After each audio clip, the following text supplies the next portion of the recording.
music written for the guitar, written to be played more or less um, in the same manner. The instrument actually in the 19th century was designed slightly differently, and in fact the size and especially the inside bracing changed somewhere mid-century. So this is very much a 20th century instrument, but it's certainly close enough.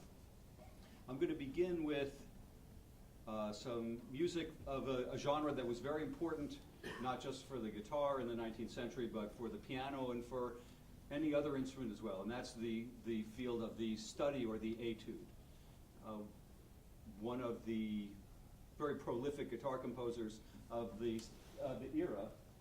Where'd the board go? Oh, I wrote the composers' names down on the board for your convenience, and now you can't see it. Was Matteo Carcassi, and he published a book, famous, and people still play them, some of the students here learn them, of 25 studies, circa 1830, something like that.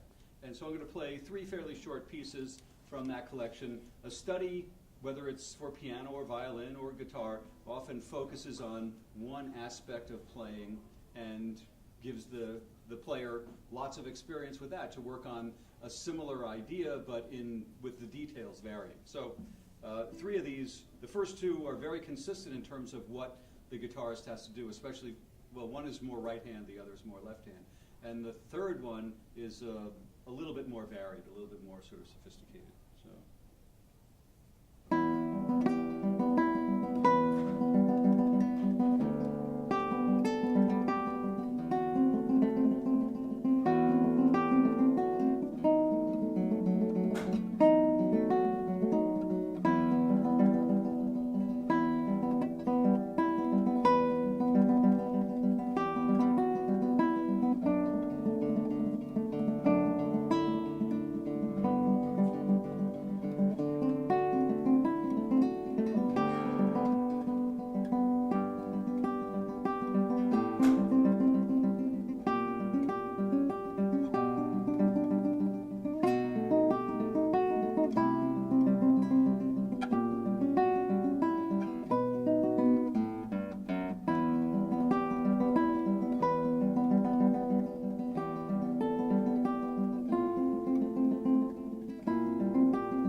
guitar actually was a hugely popular instrument in the beginning of the 19th century. It didn't quite rival the piano, but it probably came second. And like the piano, it was essentially a self-sufficient instrument. That is, you could play music, melody, harmony, and play a complete piece of music, which is hard to do on a clarinet or even a violin. You can play harmonies on a violin, but it's essentially a single line instrument. The guitar, like the piano, is a harmony instrument as well.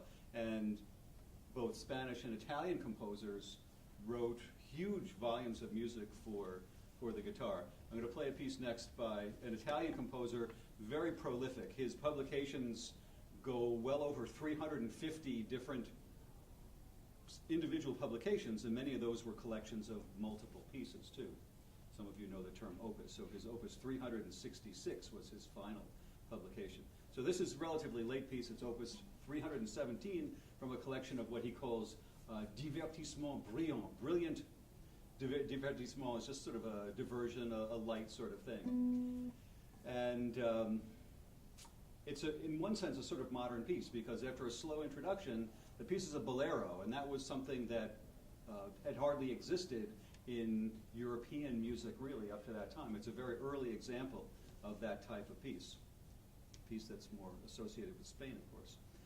So it's got this slow introduction, and then the bolero, which is sort of in a rondo-type form. The theme itself is rounded, and it comes back multiple times. And there are other things that I don't need to tell you about. Ferdinando Carulli is the name of the composer. And when I'm done, we can open the curtain and you can see the names and get them spelled right. So this begins with a little slow introduction, and then this bolero.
tell this story. Yeah.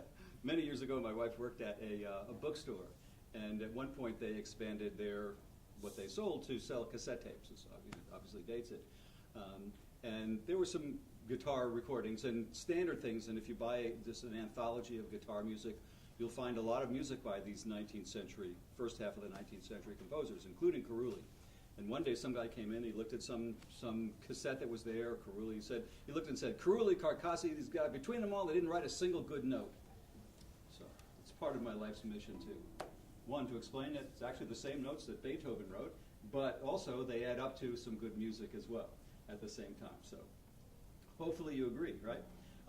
Okay, so I'm going to play some music by maybe the most famous of the early 19th century guitarists, Fernando Sor. He's Spanish-born. His original name was Sors, S-O-R-S, and eventually he dropped the S at the end of his name, and all his music was published with just the name S-O-R.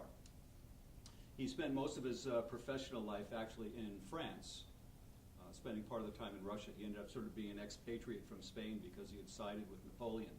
And after Napoleon was defeated, he never really went home. So this is a standard sort of piece. He calls it a collection 3 pièces de société, society pieces, which means just sort of nice, pleasing sort of music.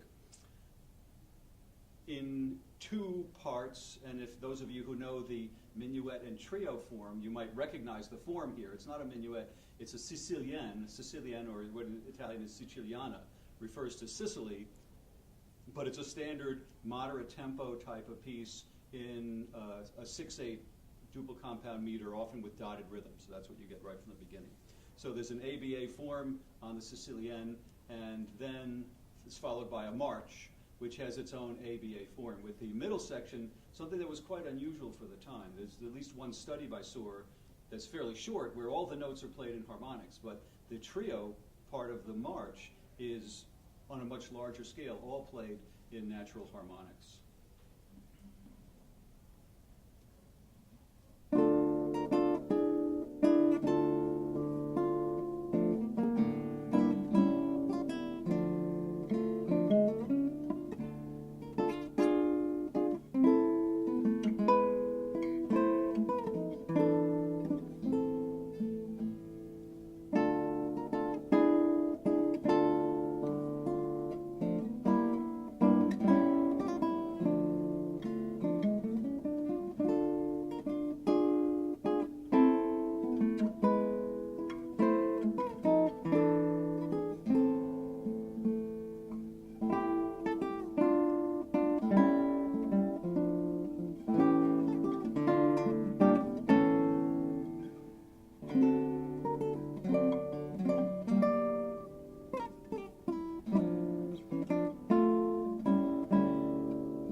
need to gauge this.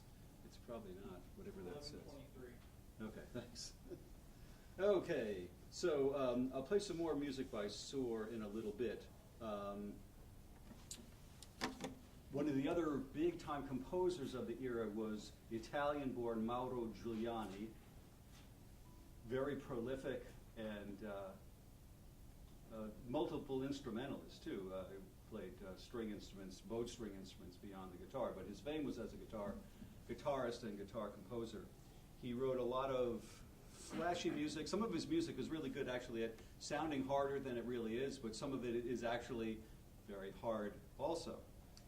What I'm going to play is a set of variations that he wrote on a theme. The theme is really essentially a chord progression too, that was very popular back in the Baroque period, in the 17th and the 18th centuries, long before Giuliani's lifetime.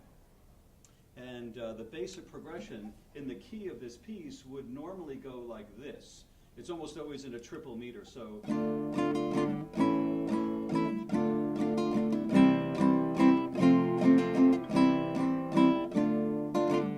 And that's halfway. It starts almost the same way.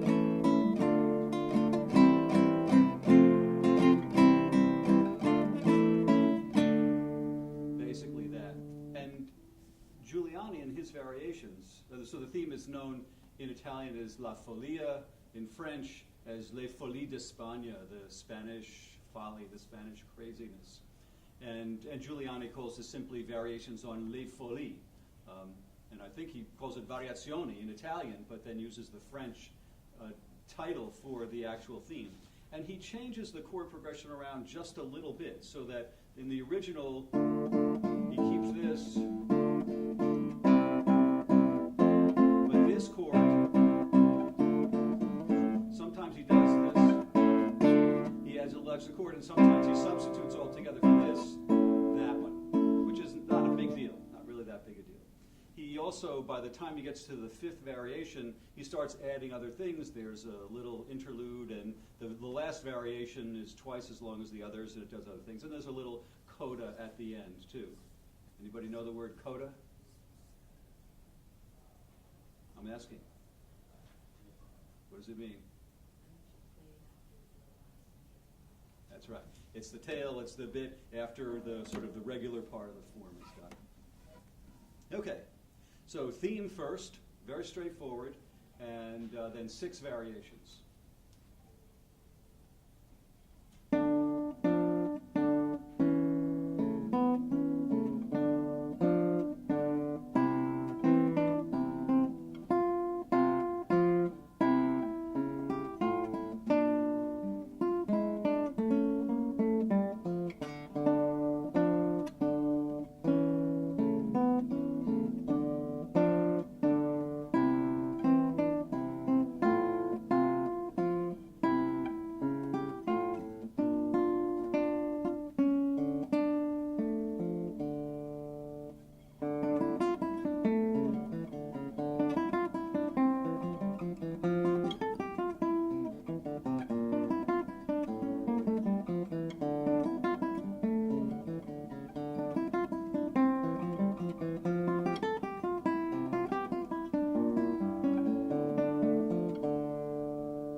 just learned that one pretty recently. That's a bit of work. Let's see. So yeah, some more music by Sor, Fernando Sor. That is.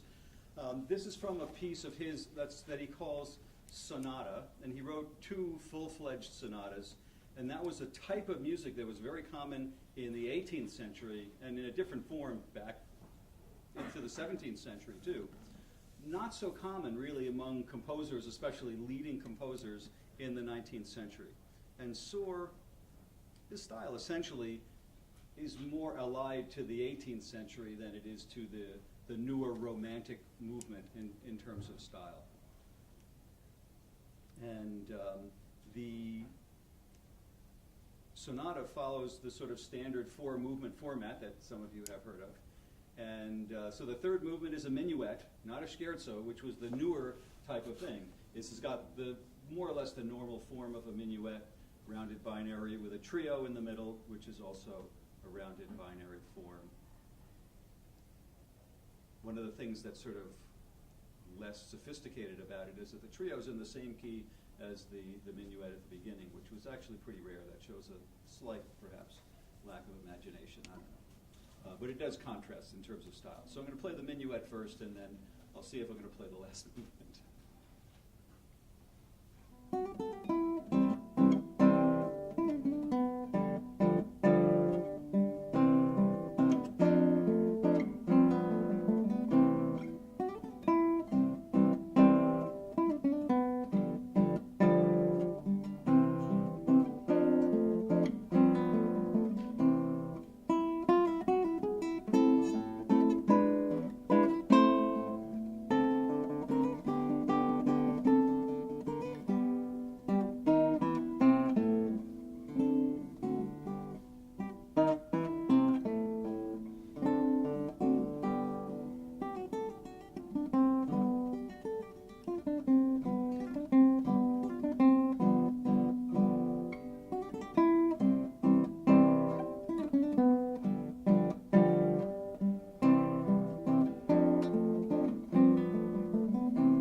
So the last movement of that sonata then is a rondo. I bet somebody here can define that too, right?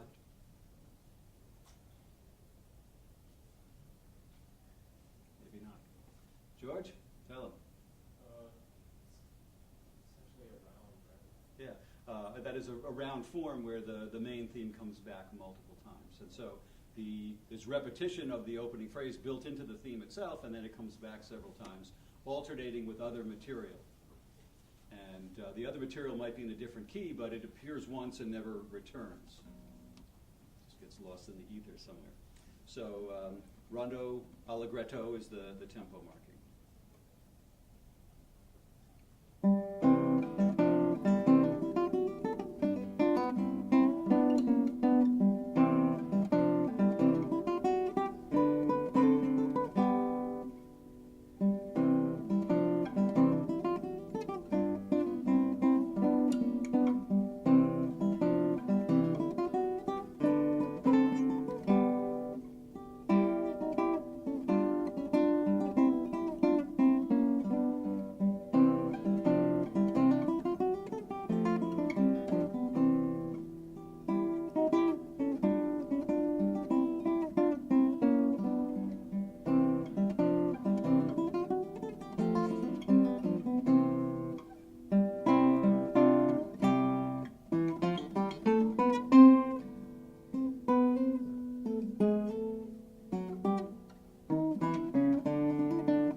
was actually the inspiration too for Brian Wilson writing the song "Help Me Rondo,"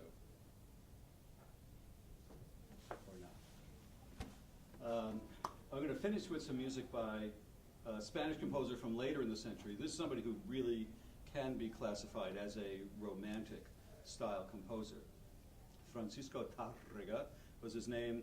He actually lived into the 20th century until 1909, but born mid 19th century. I'm going to play two pieces. One sort of a, in one sense, traditional kind of thing. He calls it a gran valse. What time is it out there? I mean, what time is it now, actually? 11:42. 42? Oh, okay. Well, okay, now I'm just going to play one piece, and I'll finish, because it'll be over time, actually. So this last piece, this is one of Tárrega's most famous pieces.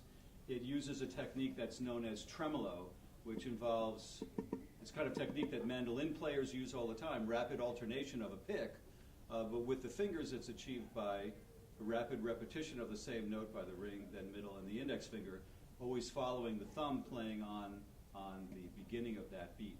It almost sounds as though the upper note repeats every moment, but it's actually only 3 out of 4. So the piece is called Recuerdos de la Alhambra, Memories of the Alhambra, beautiful Moorish castle in the region of Granada in southeastern part of Spain in Andalusia.